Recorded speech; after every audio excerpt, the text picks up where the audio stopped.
feeling that if it does happen again, I have a feeling we'll see a lot stronger defense from Holy Hit.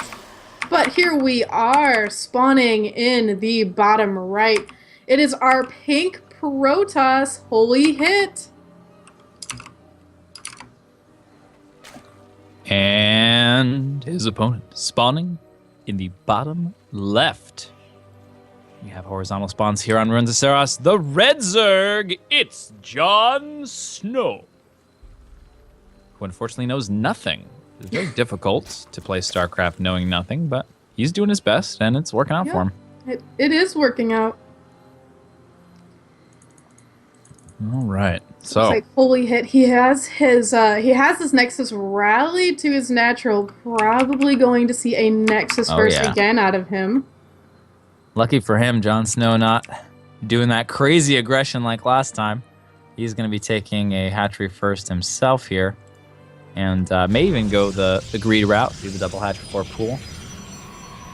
There are some very strong timings you can make in this matchup with a double hatch before pool into Roachling Bane, depending on how you want to slice it up. So it's not that automatic, like, oh yeah, we're going to see the late game, like it has been in Hot Wings. But in any case, we've got Extractor coming up, spawning pool as well.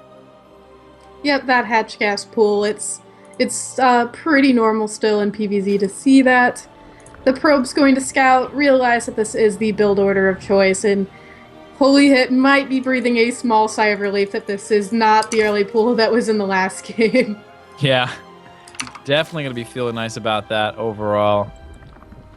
Also, I mean, this is kind of middle of road build right here for Jon Snow. He's not going for anything too aggressive. Just getting that kind of a reactive setup where he can move into aggression if he wants to, or he can get a little greedy, drawn up hard. In the meantime, we've got Cybernetic Core, Gateways coming out. No need for the Chrono Boosted Zealot for Holy Hit this time around, so be able to chrono out some more workers as a result. Yep, we're just getting an economy established for both players right now. Just kind of relaxing and macroing it up. Well, really staying on top of the scouting over here. Holy Hit patrolling, waiting for that drone to move out, and ooh, gonna miss that block on the hatch. Oh, maybe. Maybe he'll get it. Maybe he'll get it. Oh, wow, close, just barely. But nope. Just barely making it there. It's good knowledge, though, for Holy Hit to know that that third base has gone down now. Yep. Very good scouting. Gonna have a good idea about the aggressive options that are available. We are moving through to 6 lings so far, and that will help. Ooh, Evolution Chamber. I just saw that Evo Chamber go down too. I'm a bit excited. This is a nice map for Zergling drops. Yeah, absolutely. A little bit better in vertical spawn, but still quite strong over here. Let's see different overlords. We do have just this one that's in position, but it's moving to the back door, the back area of the base. That's really where you want to be dropping in. So it's going to take a little while to get there because overlords are, you know, they don't have great cardio. You know, no, they don't. They don't. In a zombie apocalypse, they would be in trouble because they don't have good cardio. They would be like the first to be eaten. You know, but they would.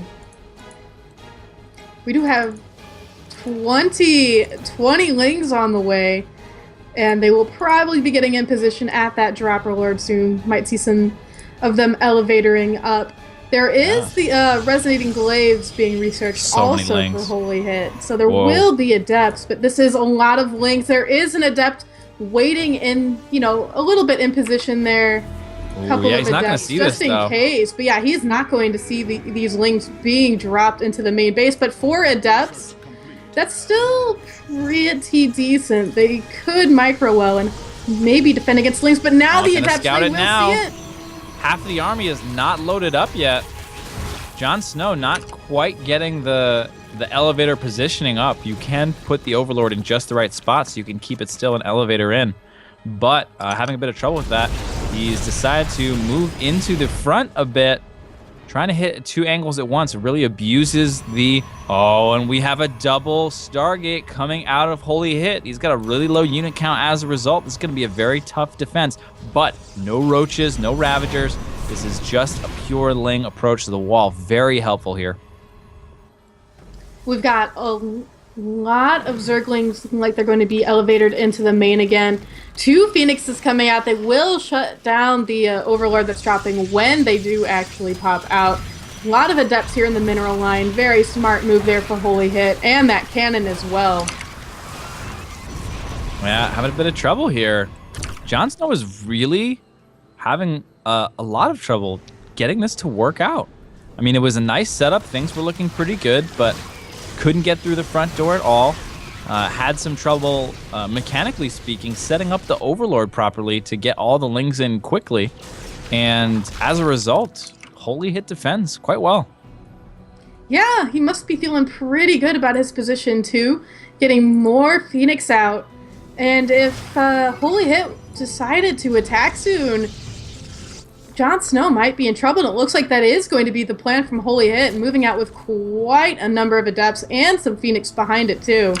Yep. Jon Snow going to be responding with Roaches and +1 ranged here. Very strong against this composition, but he's only building 4 Roaches right now, and he's supply blocked. Oh my God! Absolute worst time to be supply blocked as your opponent's army is moving across the map, and he's going to jump right in here, attacking the 3rd base. Nice surround here by Jon Snow, but he might just not have enough units. Excellent positioning, but the pure amount of stuff is not high enough here for Jon Snow. Yeah, the Phoenix lifting up the Queens, lifting up the Roaches, and the Adepts fading in between bases here, causing an enormous problem for Jon Snow. 8 drones already going down, more drones coming down as well. We have the Roaches beginning to get up to that critical mass where it's necessary, where they're going to deal the damage, but a lot of drones killed in the meantime, keeping a couple of units around as well. The Mothership Core dealing tons of free damage out to the Roaches, and these Phoenix taking down quite a few Overlords. 19 drones lost so far for Jon Snow. The Adepts getting into position. Nice lift-ups of the Roaches with the Phoenixes. And that's GG. It. GG. Holy Hit. Save space. No 2-0 here. Strong defense of that attack. But I got to be pretty critical of Jon Snow there. With the elevator issue, not getting that Overlord into the correct position so that the Overlord can stay still and you just load, unload kind of a thing. Yeah. It's a really difficult thing to do, getting it perfect, lining it up, but it was, I think, a critical mistake from Jon Snow that really hurt his attack in a major way. Also, no Roaches in the front. Like, being able to break down that front door, I think, would have been very helpful if you had some Roaches or Ravagers. Just a few to get in, and then you can work those 2 angles. This is really like the power of that drop, where you can force the split defense. Right, but it did feel like there wasn't too much power there at the natural, so yeah. It was a pretty easy defense there for Holy Hit. Very nicely held, and good counterattack as well. Secures the game. So we are moving on to our final game of the evening. It is on Central Protocol. Ooh, very nice. Central Protocol recently got changed up. No vertical spawns and no backdoor rocks. It's just a straight up cliff. So I have to see. You can still sort of abuse the distance, though, I think, in between the natural and the main. Yeah. With some early adepting back and forth can be quite strong, but also speedlings as well. Can really abuse that long rush distance between the 2 bases. And a 3rd base, really, really hard to take on the map still. That has not changed. Wouldn't surprise me if we did see more of a 2-base style on this map, just because, as you said, the 3rd base, very difficult to take and actually secure. We are loading into that Central Protocol. We'll see what kind of moves these players have up their sleeves.